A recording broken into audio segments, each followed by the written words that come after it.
Although Chi-Chi's itself is long gone in the United States, vanished in a perfect storm of financial mess and food poisoning, it has left behind it quite a legacy.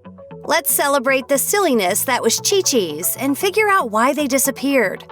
The businessman who dreamed up Chi-Chi's actually had a pretty solid idea in the beginning. It was the 1970s, and Mexican food options were pretty non-existent. Even Taco Bell hadn't gone nationwide at that point. A group of Minnesota entrepreneurs felt the time was right for a sit-down Mexican restaurant in the Midwest, and at first, their profits went way beyond their expectations. That first year in business, they took in $2 million, 5 times their projected revenue. Things were looking good, and it seemed like the sky was the limit for America's new favorite chain. Naturally, success like that does not escape the ever-watchful eyes of big money investors. Within a few years, the franchise operation was bought out and control was given to one of the bigwigs at Kentucky Fried Chicken. While he moved company headquarters from Minneapolis to Louisville, the chain's expansion in the 70s and early 80s remained centered on the Midwest. Those Midwestern restaurants remained quite successful, mostly due to the fact that they faced little or no competition or expectations when it came to Mexican food. But when Chi-Chi's tried expanding into other markets like New York and Miami, they just didn't catch on.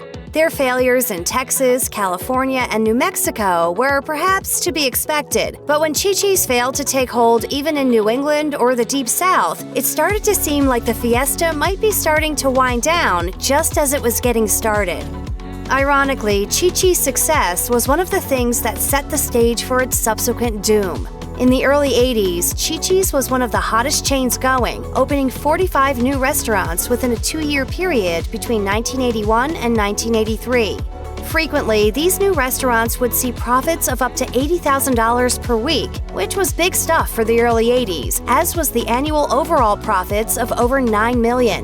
By 1984, Chi-Chi's net income was over $16 million, and by 1986, there were more than 200 Chi-Chi's restaurants throughout the nation, and this was pretty much as good as it got.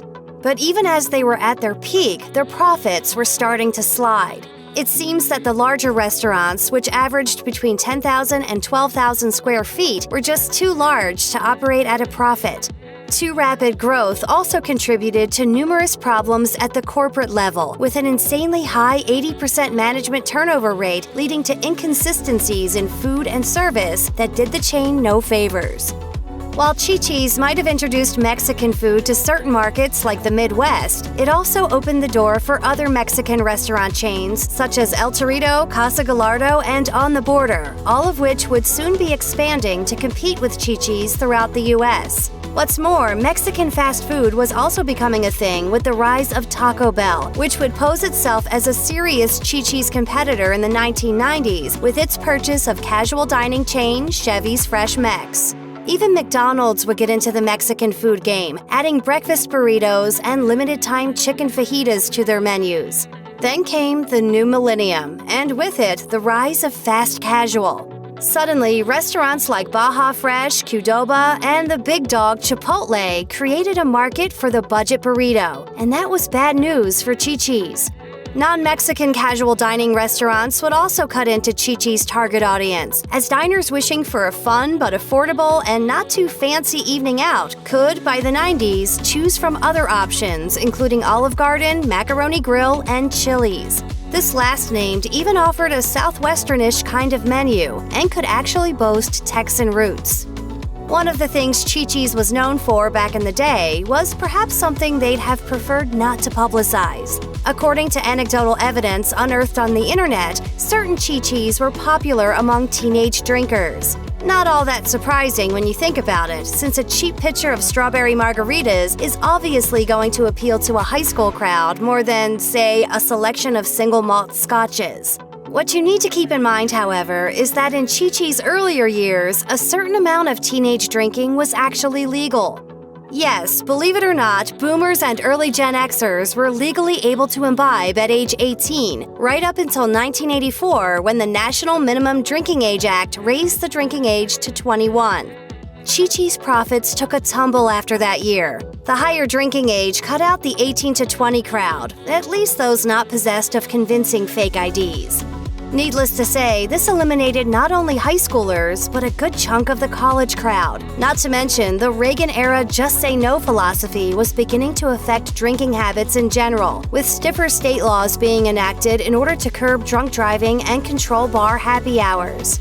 The resulting drop in public alcohol consumption nationwide affected the restaurant industry as a whole, and Chi-Chi's restaurant profits were definitely feeling the hangover.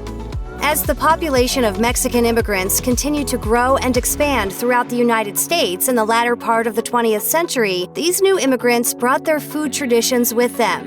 What this meant, particularly for those not living in one of those southwestern border states, was that we were finally able to taste Mexican food as it was meant to be. And we found, much to our surprise, that it was nothing whatsoever like the food that Chi-Chi's had been dishing up. With real Mexican food, cheese is cotija, not cheddar or processed. Beans are fresh, not from a can. Sour cream does not smother everything. Not every type of food can or should be deep fried. Chimichangas aren't even a thing. And who even knows what a chajita is? As discerning diners came to know Mexican cuisine in all its glorious diversity, from fine dining to bodegas and even taco trucks, the days of the El Grande burrito were drawing to a close.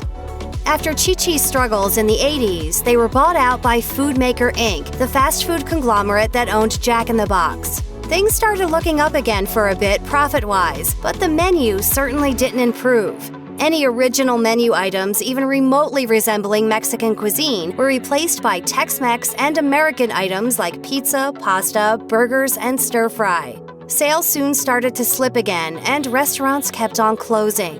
From a 1986 high of 200 restaurants, Chi-Chi's was down to 150 and still dropping by the end of the 90s. In 2002, Chi-Chi's debt-ridden parent corporation Prandium declared Chapter 11 bankruptcy.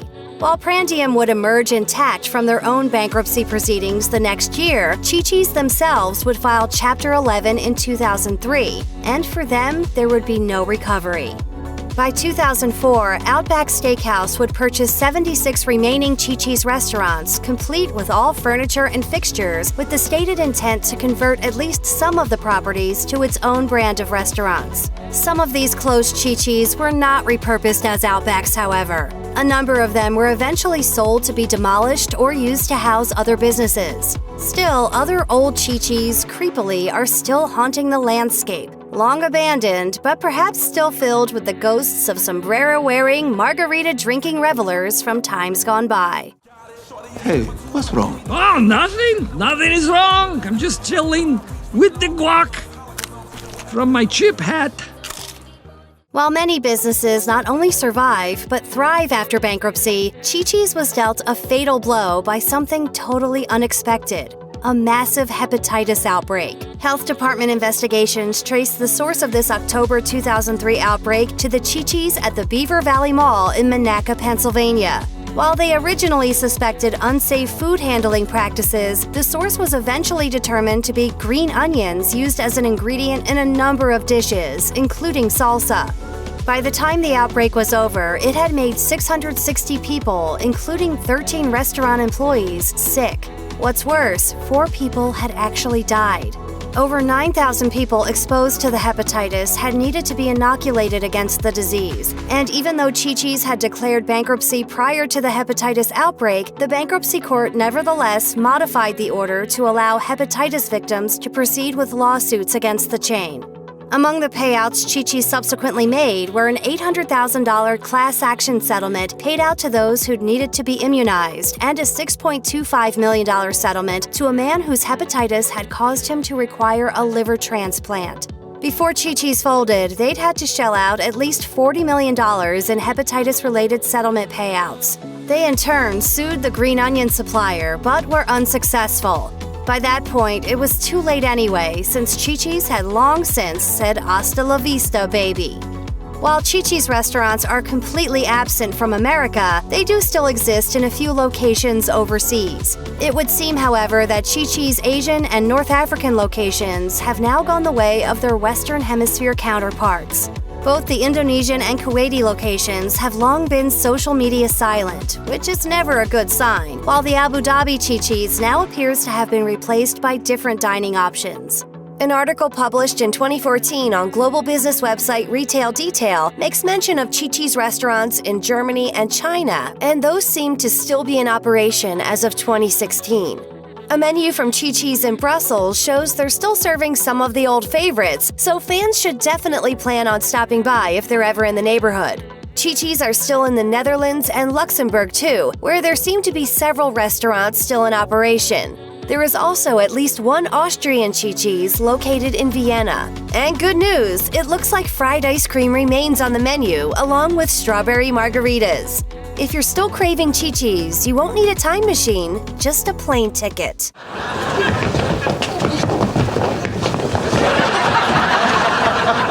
Hi, I need a ticket. Just one? If Chi-Chi's logo looks familiar to you despite the fact that you've never eaten in any of their restaurants, it's because Chi-Chi's is actually still around, just in a different way. They are even continuing to serve up chips and salsa and margaritas. No, not at a table. You've got to supply your own there. Chi-Chi's today is strictly about the products, and they're only putting out a relatively limited number of those.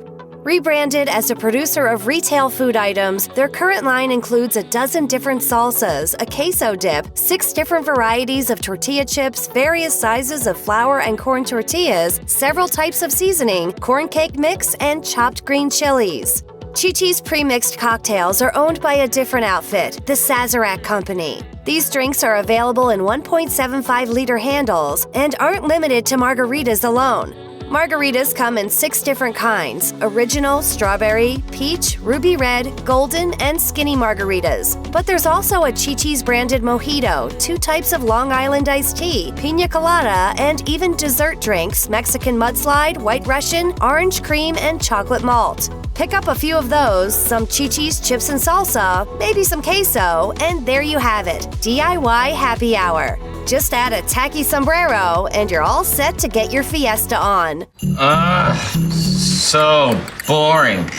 If you're jonesing for some Chi-Chi's food that goes beyond chips and salsa or corn cakes, and you can't afford a plane ticket to Europe, you can always try Googling the old recipes. There are a plethora of Chi-Chi's copycat creations out there, including knockoff nachos grande, chimichangas, and salsa verde chicken kebabs. You may, just may, be able to get your hands on a few of the genuine Chi-Chi's recipes if one urban legend turns out to have a core of truth. As the story goes, a disgruntled ex-Chi-Chi's employee stole some of the top-secret recipes on his or her way out the door. These purportedly once classified documents were published in 2010 in several local newspapers. Included among them were recipes for chili con queso, mild salsa, and seafood nachos, perfect for fans desperate for a little bit of 1980s nostalgia.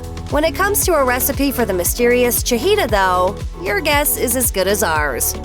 Check out one of our newest videos right here, plus even more mashed videos about your favorite stuff are coming soon. Subscribe to our YouTube channel and hit the bell so you don't miss a single one.